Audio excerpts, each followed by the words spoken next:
जय श्री राम। अधिक मास शुक्ला पद्मनी एकादशी। इसके बारे में श्री कृष्ण जी से युधिष्ठिर पूछते हैं कि हे जनार्दन, मल मास के शुक्ल पक्ष में कौन सी एकादशी होती है, उसका क्या नाम है और क्या विधि है, सो मुझसे कहिए। श्री कृष्ण बोले, मल मास में पद्मनी नाम की पवित्र एकादशी होती है। यत्न पूर्वक उसका उपवास करने से वह पद्म नाम के पुर को पहुंचा देती है। मल मास की एकादशी पवित्र और पापों को दूर करने वाली कही गई है।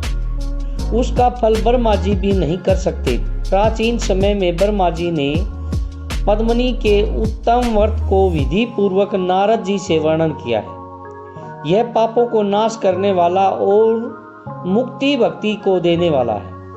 हे राजन, दशमी के दिन नियम करें, कांसे के बासन में भोजन मांस, मसूर, चना, करौंदा, साग, शहद, पराया अन्न ये दशमी के दिन वर्जित है। हविष्य अन्न भोजन करें। खारी नमक नहीं खाना चाहिए। दशमी के दिन भूमि पर शयन करें और ब्रह्मचार्य से रहें। एकादशी के दिन सवेरे उठकर गोबर, मिट्टी, तिल, कुसा लेकर पवित्र होकर आंवले का चूर्ण शरीर में लगाकर विधि पूर्वक स्नान करें। इस मंत्र को पढ़े, सो भुजा वो श्री कृष्ण रूपी वाराह ने तुमको धारण किया है। हे मृतिके, तुम कश्यप जी से अभिमंत्रित की हुई ब्रह्मा जी से दी गई हो। मैंने सिर और नेत्रों से तुमको लगाया। मेरे अंग को पवित्र करो।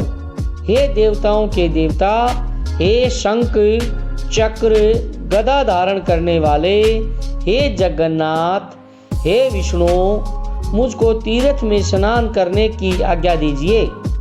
वरुण के मंत्रों को जप कर गंगा आदि से तीर्थों का स्मरण करके जहाँ कहीं जलाशय हो उसमें विधि पूर्वक स्नान करें। फिर धोती पहनकर भगवान का पूजन करें। विधि पूर्वक संध्या करके देव और पितरों का तर्पण करें। एक माह से सुवर्ण की बनाई हुई राधा कृष्ण की मूर्ति तथा महादेव पार्वती की विधि पूर्वक पूजा करें। कलश के ऊपर तांबे और मिट्टी के पात्र में उत्तम वस्त्र रखकर सुगंधित करके देवता को स्थापित करें। उसके ऊपर तांबे, चांदी और सुवर्ण का पात्र रखें। उसमें मूर्ति को रखकर विधि पूर्वक पूजन करें। सुंदर जल, गंध, धूप, चंदन, अगर, कपूर इनसे भगवान का पूजन करें। कस्तूरी, कुमकुम, श्वेत कमल और नैवेद्य, धूप, दीपक, कपूर और आरती से केशव और शिव का पूजन करें। ब्राह्मण और गुरु की निंदा न करें। वैष्णव को संग लेकर ठाकुर जी के सामने कथा सुने। मलमास के शुक्ल पक्ष की एकादशी में पानी न पिए अथवा इस व्रत में जलपान व दूध पीकर रहना चाहिए और कुछ नहीं खाना चाहिए। रात में कीर्तन और बाजे बजाकर जागरण करना चाहिए। रात के प्रथम पहर में पूजा और गोला रखकर अर्घ्य देना चाहिए। दूसरे में श्रीफल से, तीसरे में बिजोर से, चौथे पहर सुपारी से अर्घ्य देना चाहिए। विशेष करके नारंगी से पूजन करना उचित है। प्रथम पहर में जागरण से अग्निष्टोम यज्ञ का पुण्य होता है। दूसरे पहर में वाजपेय का, तीसरे पहर में अश्वमेध का, चौथे पहर में राजस्यु का फल मिलता है। यहाँ मैं एक सुंदर कथा तुमसे कहूँगा। कीर्तवीर्य के द्वारा जेल में कैद हुए रावण को पुलस्त्य मुनि ने राजा से कहकर छुड़ा दिया। इस आश्चर्य को सुनकर नारद जी पुलस्त्य मुनि से कहने लगे कि इंद्र समेत सब देवता जिस रावण ने जीत लिए, उस रावण को कार्तवीर्य ने कैसे जीत लिया। तब पुलस्त्य मुनि बोले कि हे वत्स, मैं कार्तवीर्य की उत्पत्ति तुमसे कहूंगा, तुम सुनो। त्रेता युग में महिष्मती पुरी में उन्हीं के कुल में कृतवीर्य नाम का एक बड़ा राजा पैदा हुआ। उस राजा के 1000 रानियां थी, परंतु उनमें से किसी के भी पुत्र नहीं हुआ। राजा के मन में विचार किया कि तपस्या करने से इच्छा पूरी होती है। यह सोचकर वह राज्य को मंत्री को सौंपकर तप करने के लिए चला गया। राजा हरिश्चंद्र की पुत्री पद्मनी उसी राजा की रानी थी। वह भी अपने पति के साथ गंधमादन पर्वत पर चली गई। राजा ने 10,000 वर्ष तपस्या की और उसके शरीर में हड्डी और चमड़ा रह गया। तब पद्मिनी नम्रता से पतिव्रता अनसुईया से पूछने लगी कि हे साध्वी, मेरे पति को तपस्या करते हुए 10,000 वर्ष बीत गए तो भी कष्टों को दूर करने वाले केशव प्रसन्न नहीं हुए। इसलिए हे महाभागे, मुझको यथार्थ व्रत बतलाओ जिससे भगवान प्रसन्न हो जाएं और पुत्र होने का वरदान प्राप्त करें।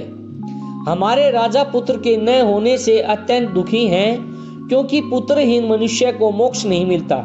इसलिए ऐसा व्रत बताइए जिससे श्रेष्ठ चक्रवर्ती पुत्र पैदा हो। पद्मिनी रानी की बात सुनकर पतिव्रता अनसुईया प्रसन्न होकर बोली कि हे सुप्रु, यह मलमास 12 महीनों में अधिक श्रेष्ठ होता है। यह 32 महीनों में आता है। इसमें परमा और पद्मिनी नाम की 2 एकादशियां होती हैं। उनका व्रत करके विधि पूर्वक जागरण करना चाहिए। इनके करने से पुत्र देने वाले भगवान शीघ्र प्रसन्न होंगे। यह कहकर अनसुईया ने व्रत की विधि उनको समझा दी। उसे सुनकर पुत्र होने की कामना से सब विधि को किया।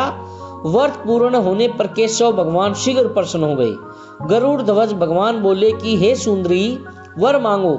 यह सुनकर पद्मिनी प्रसन्न होकर बोली कि मेरे पति को बहुत बड़ा वरदान दीजिए। भगवान बोले कि हे भद्रे, तूने मुझे प्रसन्न कर लिया। जैसा मलमास मुझे प्यारा वैसा दूसरा नहीं है। उसमें एकादशी मुझको विशेष प्रिय है।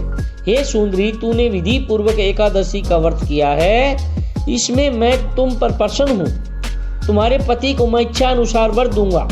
यह कहकर संसार के दुख हरने वाले भगवान राजा से बोले, हे राजेंद्र, अपनी इच्छा अनुसार वर मांग लो।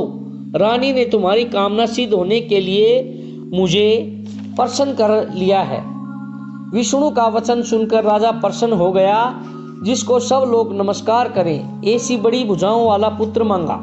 राजा के ऐसा कहने पर बहुत अच्छा कहकर भगवान अंतर ध्यान हो गए। राजा भी रानी समेत हृष्ट पुष्ट और प्रसन्न होकर अपने नगर में आ गया। पद्मिनी को बड़ा बलवान कार्तवीर्य नामक पुत्र हुआ। उसके समान त्रिलोकी में कोई मनुष्य नहीं था। इसी से 10 कंदर रावण को उसने युद्ध में हरा दिया। चक्रपाणी गदाधर भगवान के सिवा त्रिलोकी में उसको जीतने के लिए कोई समर्थ नहीं था। इसमें तुझको विस्मय नहीं होना चाहिए। ऐसा कहकर पुलस्त्य मुनि चले गए। सूत जी बोले, हे द्विज, पहले तुमने जो एकादशी का पवित्र व्रत पूछा था सो मैंने तुमसे कहा। जो मनुष्य इसकी सब विधि को सुनेंगे वे पुण्य के भागी होंगे और वैकुंठ को जाएंगे। जय श्री राम। अगर पोस्ट अच्छी लगे तो प्लीज़ लाइक, सब्सक्राइब एवं कमेंट जरूर करिएगा।